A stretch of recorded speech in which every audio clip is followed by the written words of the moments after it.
Thank you all for being here today. We're going to give out our Alice Awards now. This is our yearly opportunity to reflect upon the good work happening in our community, and we are thrilled this year to honor leaders among us whose work has shown us what's possible. To get us started, we're going to talk a little bit about the Bud Clark Lifetime Achievement Award. We don't give this award out very often. You've got to lead a pretty good lifetime of achievements to get this award. Unfortunately, Metro Councilor Bob Stacey couldn't be here with us, but we are going to honor Metro Councilor Bob Stacey today with the Bud Clark Lifetime Achievement Award. For nearly 4 decades, Metro Councilor Bob Stacey has been an environmental advocate, a public servant, a trusted advisor to leaders, and a tireless voice for smart transportation choices for our future.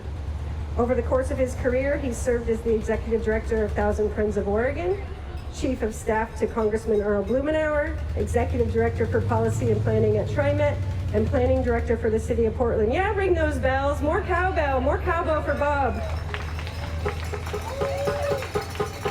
Elected to the Metro Council in 2013, he has spent the last 8 years advocating for affordable housing, efficient use of land, and the protection of farms and forests, and investment in a robust bicycle, pedestrian, and transit network throughout the region.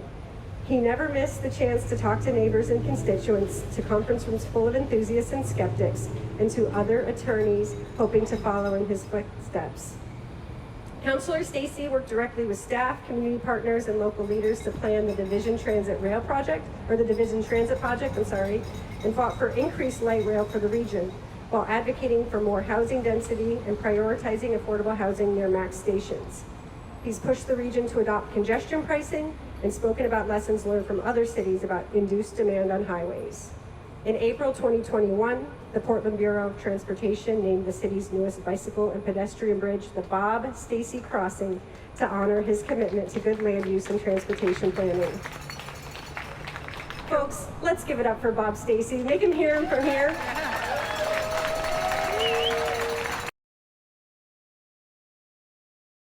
The 2021 Alice Award recipient is State Rep Con Pham.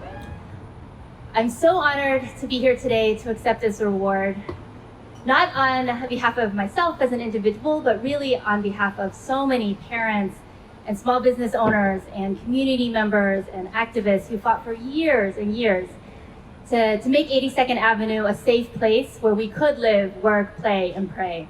So on behalf of all these groups, first of all, I want to say thank you so much for this award. I remember 7 years ago starting out as a community organizer at Apano, and as a mom, just talking to community neighbors, members, talking about what it means to have safe streets, what it means to have a right to our streets. And what I heard was that having a right to our streets means that children can walk to school without fear of being hit, which has happened way too many times. Having a right to our streets means that people can walk to and support their local businesses, and to the park, or just to meet up with friends.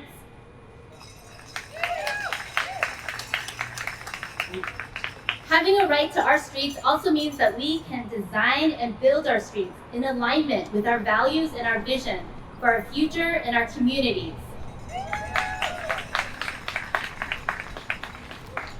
Right now, 82nd Avenue has parts of it that doesn't even have sidewalks, and parts of it where on one side of the street we don't even have lighting.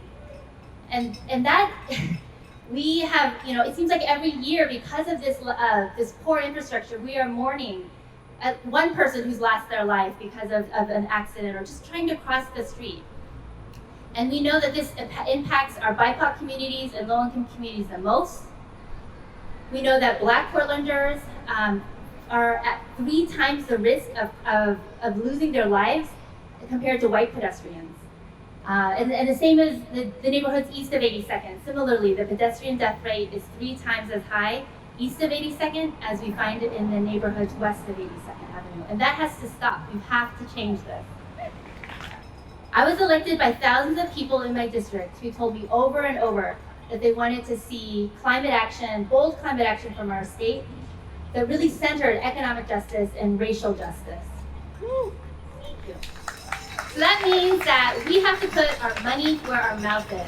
We have transportation making up 40% of our greenhouse gas emissions, and this offers a huge opportunity for us to create jobs and create investments while we're building bus and transit infrastructure, while we're building bike lanes and the safety improvements that we need if we want to build active, safe, and connected communities. So to be honest, it feels a little bit strange to accept this award when I feel like this is just the beginning of the transportation transformation that we're going to be making together. So in that spirit, I will accept this award, but just as a motivation for us all to continue fighting harder, and I make this commitment to all of you, I'm going to push even harder now for the bold transformations that we need in our transportation system, and to make sure that we can ensure that these truly are all of our streets. Thank you so much.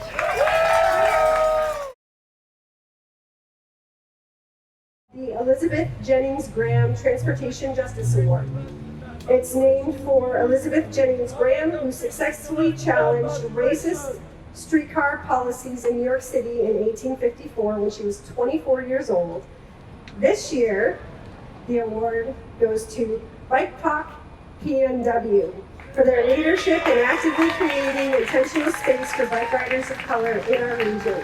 BIPOC PNW co-founders Will Cortez, Silas Anderson, and Suko Bilbusiteri formed the group in early 2021 to create a community for bike riders from Black, Indigenous, and communities of color in our area. And it has grown quickly. Look how much it's grown just since we started.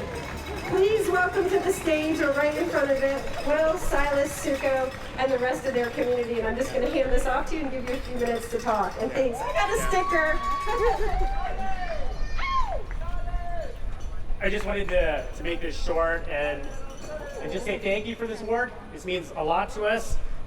We're not a 501, we're not in a real organization. We're a collective of people who are in your community, who bring trauma, who bring joy, who bring excitement and anger at the same time, and sadness. And honestly, we also just bring vision for something that can just be really great. And I mean, I just want to introduce the rest of our planning team. So we've got Katya, Adelie, Ashley, and then Armando. Hello, my name is Silas Anderson, he, him, him pronouns. All I really want to say is this biking group we have, it's more than just about bikes, it's about community, and there's so much more behind it. So with that, I'm going to cut my time short and pass it on. Thank you. Katya, she, her, ella pronouns. Chingona! Myself, Adelie, and Ashley run Chingona Ride, which is a specific ride through BIPOC PNW. That's for women, femmes, and non-binary folks of color. And I just want to say that to us, streets are places where we can take up space, be ourselves, and not be under the constant white gaze.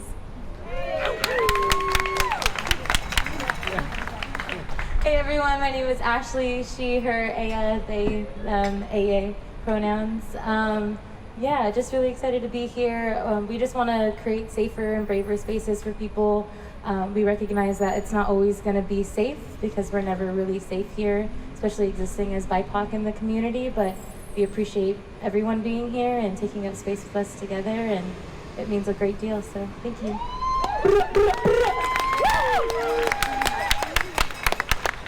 My name's Armando Luna, he, him pronouns. We all know Armando.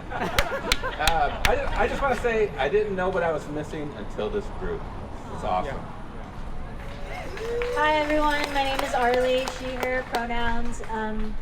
I just want to acknowledge the community that comes out, because this wouldn't be possible if it weren't for all the beautiful community that we've met. Like, shout out to like all the beautiful people that join us every week.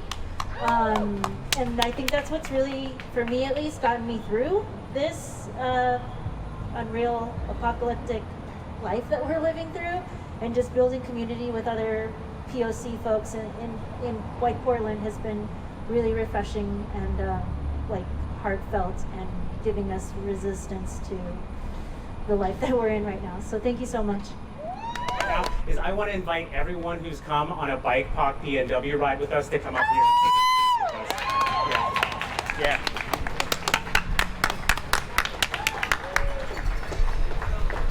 Get up here.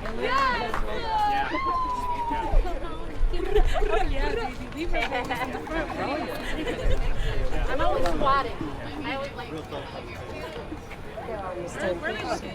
Everywhere.